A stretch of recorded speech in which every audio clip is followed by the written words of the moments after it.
И мы возвращаемся в студию, продолжаем наш марафон, посвященный 26 февраля, Дню крымского сопротивления. Сегодня с нами в студии военные, которые были тогда в Крыму, имели отношение к тому, что тогда происходило. Это Алексей Никифоров и Владимир Евтушенко. Я хочу, Алексей был в Крыму, вы человек уже достаточно известный, вы очень много говорили. Вы были тем, кто дозвонился до министра обороны на плюсы. И, знаете, вот я не буду даже говорить, вы сами скажете, что вы ему сказали, что вам ответил. Это не важно. Вы знаете, я смотрела все, что там было. И меня поразило то, что Тенев пришел, и он как-то так сказал, ведущий, что он целый день ходит по эфирам, и он прям, то есть вот целый день, вот прям его рвут на части. И я думаю, боже мой, там происходит такое, а министр обороны ходит и дает интервью. Это какое-то безумие. То есть я вот сейчас, по прошествии 3 лет, как вы оцениваете происходящее тогда там? Ой, это если вспоминать, во-первых, добрый день, да, всем нашим зрителям. А если вспоминать все то, что происходило, это очень тяжело было перестраивать все свое мировоззрение, которое ты до этого верил в одно, видел совсем одну картинку, и тут в результате прихода оккупантов, тех друзей, с которыми мы раньше дружили, и вот они приходят и говорят, что все, что там до этого было между нами, это все хорошо, но мы пришли тебя как бы спасать и так далее. А когда Путин рассказывает, что их тут нету, и тогда понимаешь, что все, что тебе говорили, все, что тебя учили со школы, что все это неправда. Вот этот, когда переворот сознания на 180 градусов, вот это было очень тяжело. А дальше уже, то, что касается Игоря Йосиповича, ничего такого никто не планировал, этот эфир, именно в таком ракурсе, как он случился.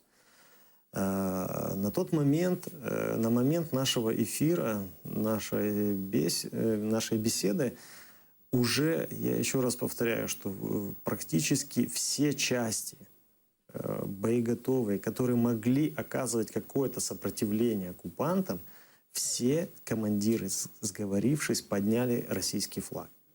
На момент нашей беседы только 2 части еще были под украинским флагом. Это 1-й батальон федосийских морских пехотинцев и морской тральщик Черкасы. Может быть еще, я сейчас ошибаюсь, может быть еще и большой десантный корабль Ольшанский. Сейчас уже, то есть он буквально вот в эти часы, там был тоже шторм. Вот. А все остальные командиры подняли российский флаг.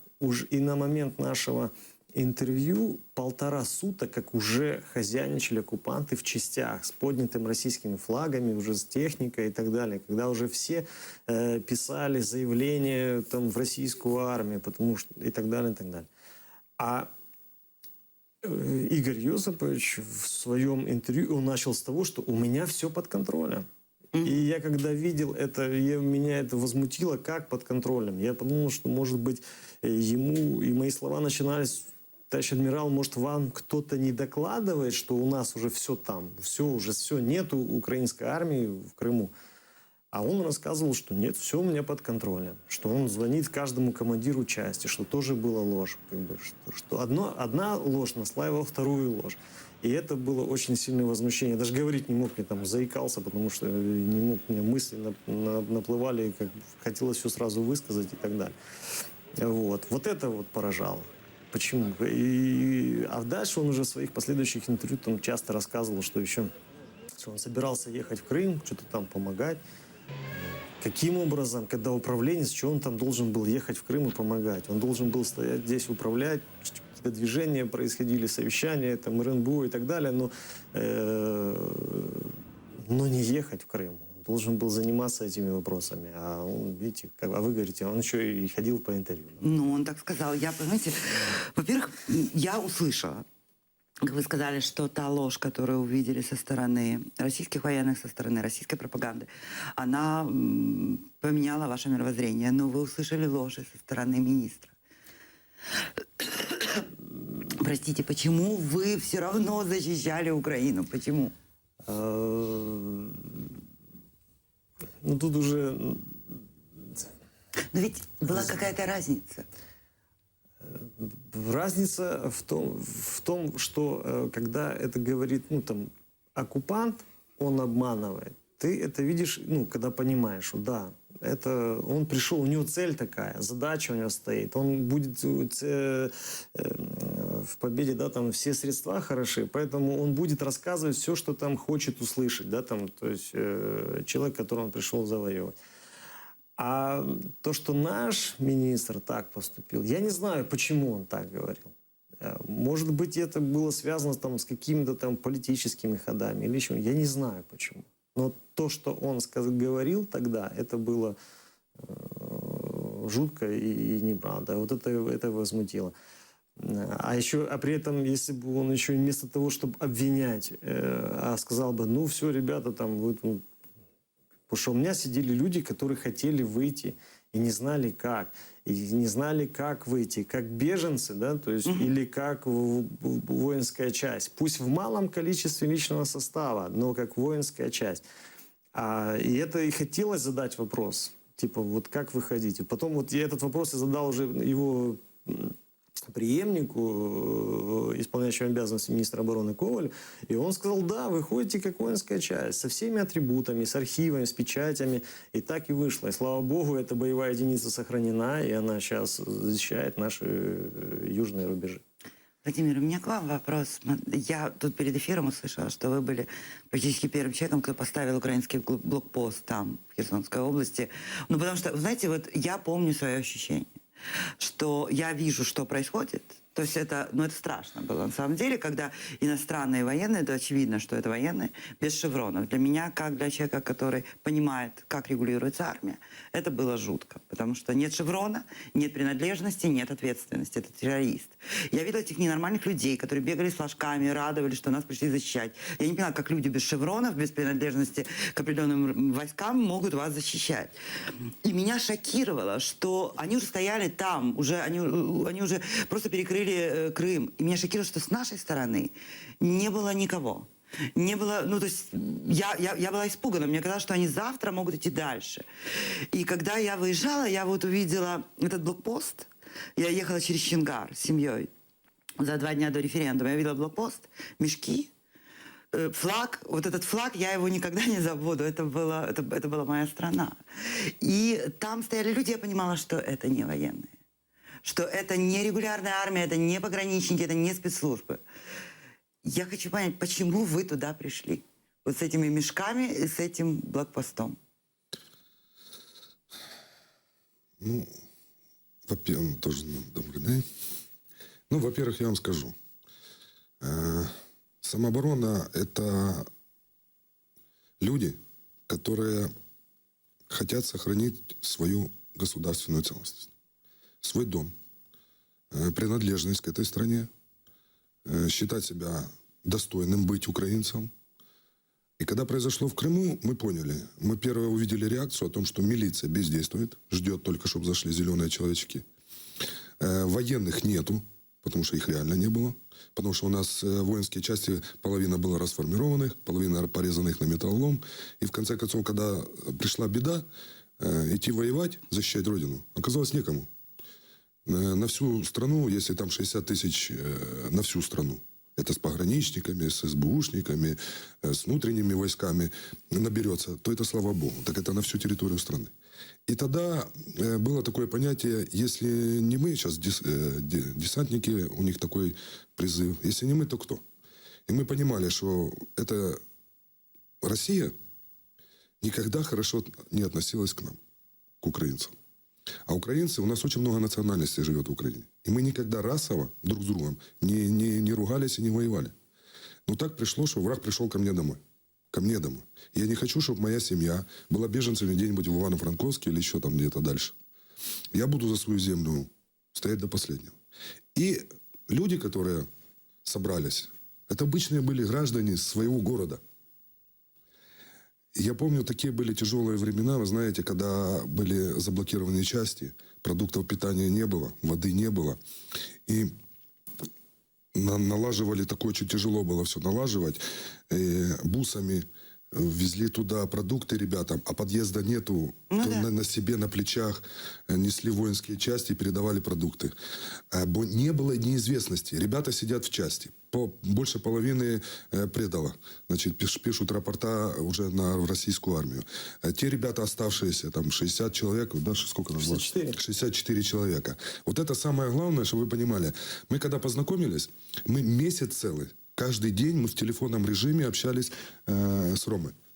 Ну и с тобой тоже. Это второй заступник тоже вышел. Да. И он говорит: Вова, я не знаю, мне надо вывести жен детей. Мне надо вывести их имущество. И мы в течение месяца решали этот вопрос. Ехать туда никто не хочет в Крым, потому что был такой большой отжим автомобилей, автобусов. Все, что попадало в Крым тогда, ополчение Крыма отжимало. Ну да. И чтобы организовать фуру, чтобы она поехала в Крым, загрузили люди свои личные вещи и вывезти. Это практически нереально было. И мы в телефонном режиме делали такую операцию. Нанимали мы транспорт, фуры. Они якобы везли продукты туда, в Крым. Там они выгружали продукты, потом заезжали в общежитие, грузили вот эти личные вещи. Но надо было еще вывезти жен и детей. Вот тут нам ребята, татары, нам помогли. Они бусиками своими заезжали, брали их себе в бусики. Бусиками, малыми порциями вывозили жены детей. Ребята, которые... Первая разведка была, когда копейкой первый выходил, но попробовать, как оно получится, не получится. То, опять же, все в телефонном режиме. Значит, первый на копеечке он выехал, взял жену, ребенка, прошел нормально. Пропустили все, ну как, обыскали там, но удачно прошли мы. И мы поняли, что можно прорываться и можно вывозить. И тогда уже полным ходом пошло это у нас. Самое тяжелое было это найти автобус. Наших ребят, которых там было всего-навсего 60 чем-то Там человек. в Крыму, да? Да, их надо было вывести. И ни один автобусный парк не хотел ехать туда забирать их. Ну, я ж не могу, не получится вывести их легковыми машинами там, и так далее. Они должны выехать как воинская часть. Все должны выехать вместе. И мне самое большее, когда ночью они уже заезжают ко мне на блокпост, а все в телефонном режиме уже... Встретили, я послал машину к Чонгару. Уже машина моя сопровождает уже автобус.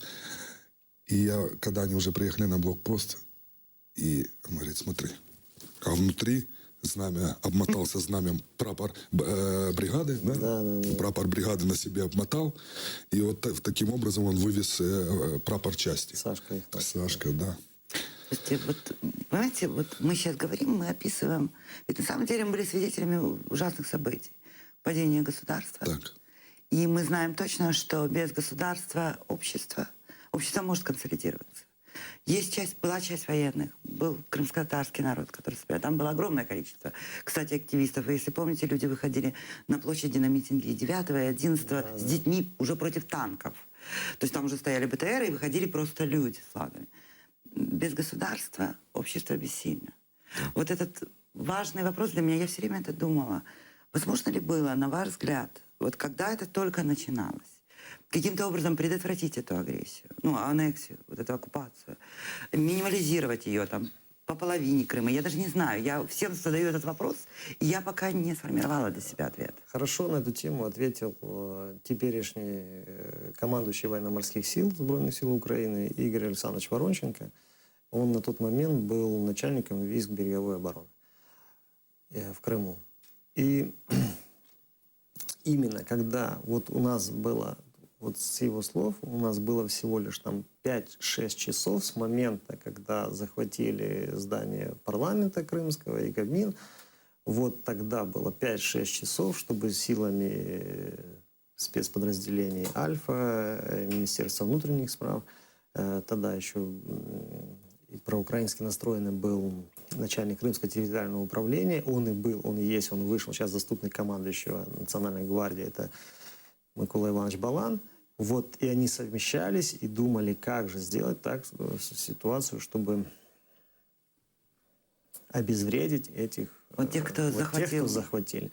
Вот тогда было, и вот если бы это было 5-6 часов, решение, то есть политическое решение сверху, и возможность. Ну, там тоже были трудности, потому что силовики, которые вышли с Беркут, да. Беркут и МВС, в том числе все тигры эти, все, они вышли, прошли через коридоры позора здесь по Украине и очень были настроены совсем, ну, не проукраински.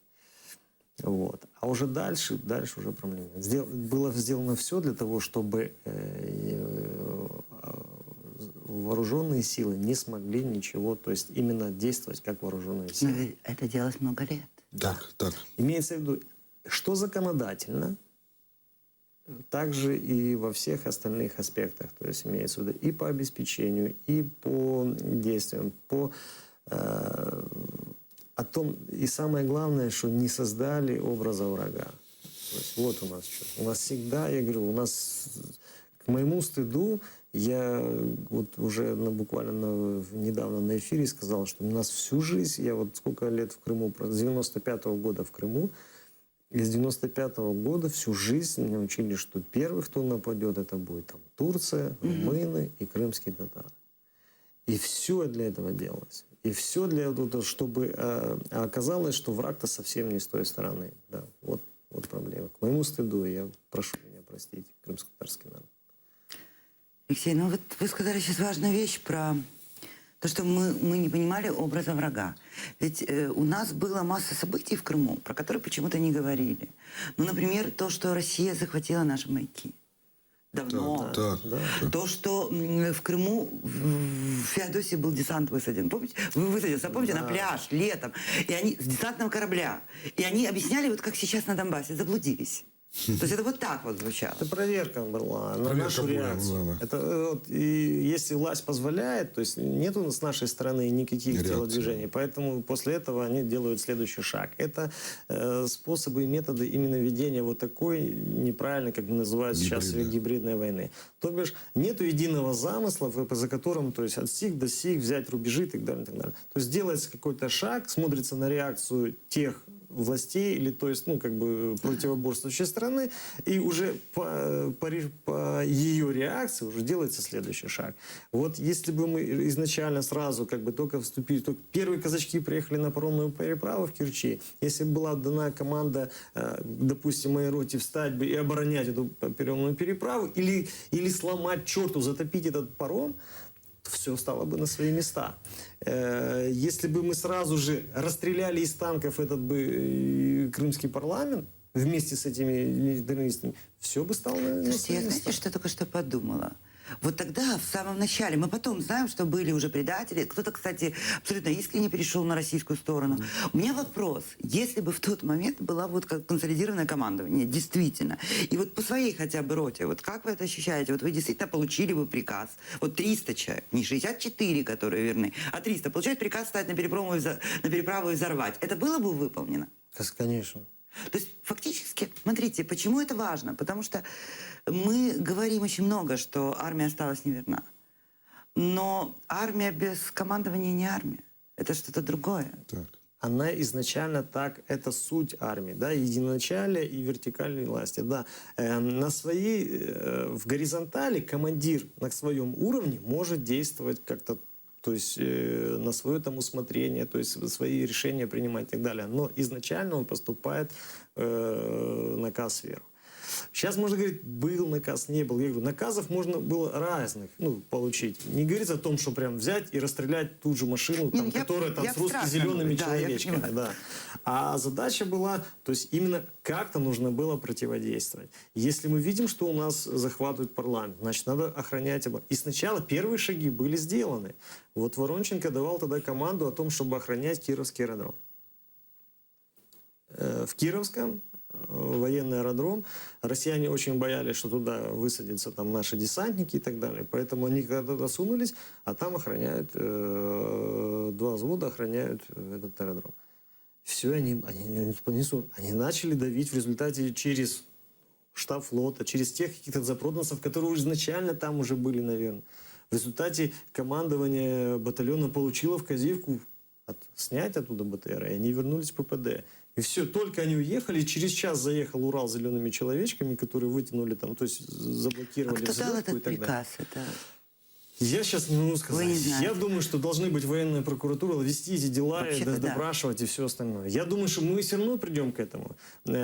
Просто война дала ту отсрочку людям, которые там пробовали. Они, скорее всего, те, кто давал эту команду, они остались там. Также Березовский давал команду, чтобы мы сдали оружие. Мотивы, я много с людьми общаюсь, которые были... служили вместе с ним, с его отдела и так далее.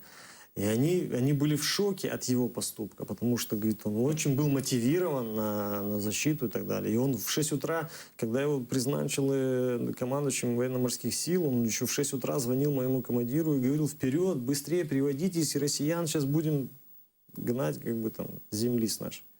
А уже через 5-6 часов приходит уже к обеду, приходит телеграмма за его подписью, в которой сдать оружие на склады, подготовить графики и отправлять оружие на Керман. Вот. Теперь уже мне рассказывают, что с его женой в это время ходили уже такие переодетые казачки, которые там сопровождали. То бишь было, скорее всего, давление вот таким образом.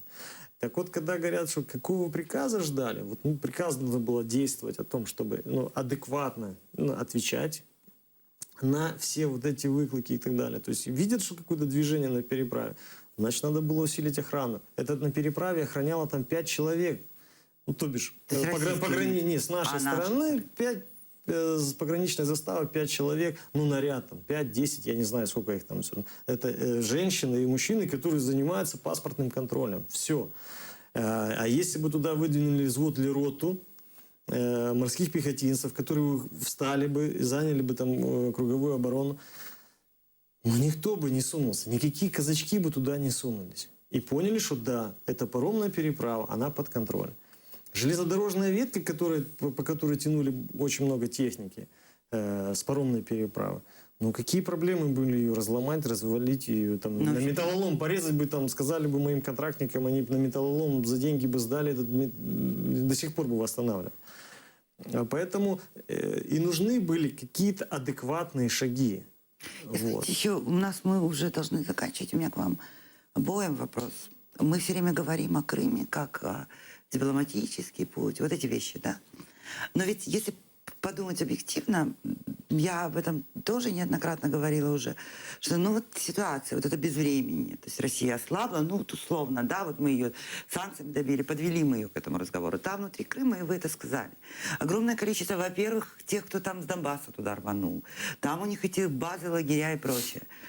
Ведь высока опасность того, что с той стороны, когда этот период безвременья и слабости России, это могут активизироваться местные эти уголовники.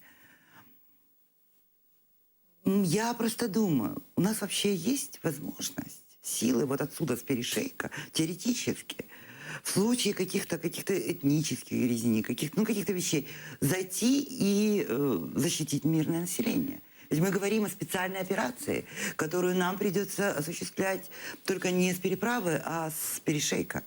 А как вы знаете, Крым с перешейка никто не брал.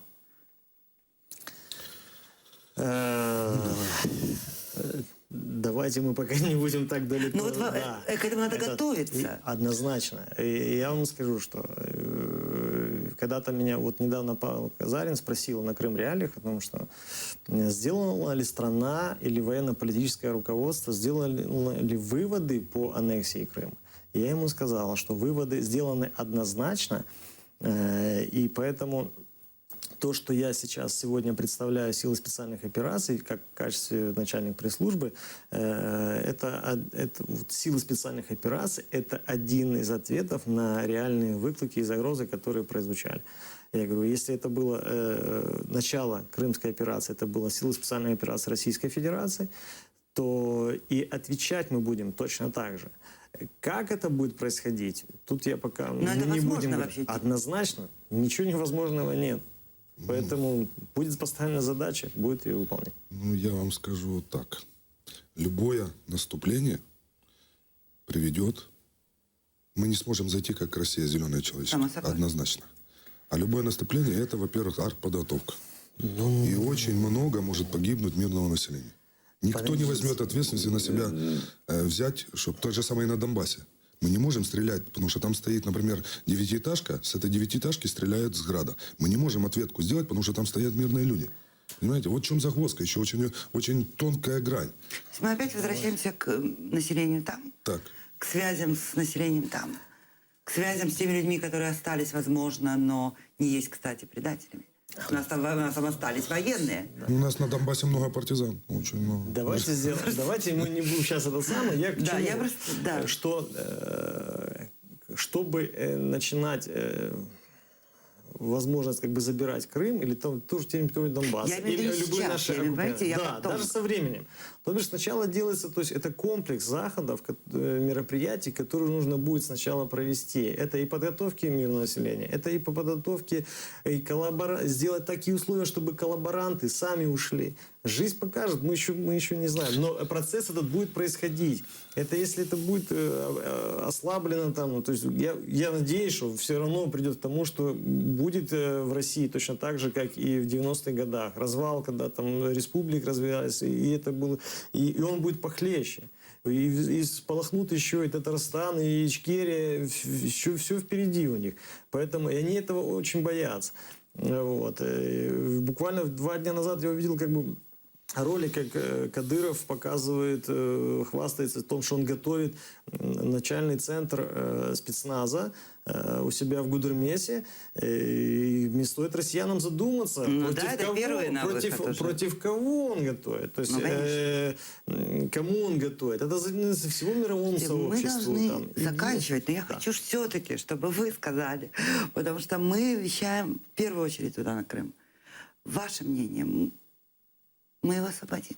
Однозначно. Однозначно. Однозначно. Я хочу еще спросить вас, Алексей, вы вернетесь? На броне украинского танка. Мы об этом. Да. Я это говорил, что на белом БТРе, ООНовском, неважно, но мы сюда все равно вернемся. Я очень хочу посмотреть в глаза людям, тем, кто помогали нам, и сказать им большое спасибо, но те остались по семейным обстоятельствам. Очень хотелось бы заглянуть людям тем в глаза, которые рассказывали мне, что я оккупант. Вот это вот было поразительно. Те соседи, с которыми я жил, которые мне рассказывали, что вот, оказывается, тут я оккупант, и так далее, и так далее. Посмотрим. Но то, что мы вернем, нету линейной истории. Да? Это только в Библии у нас. У нас она всегда по спирали. Мы вернемся однозначно. Спасибо большое. Мы остаемся с вами. Наш марафон продолжается. Не переключайтесь.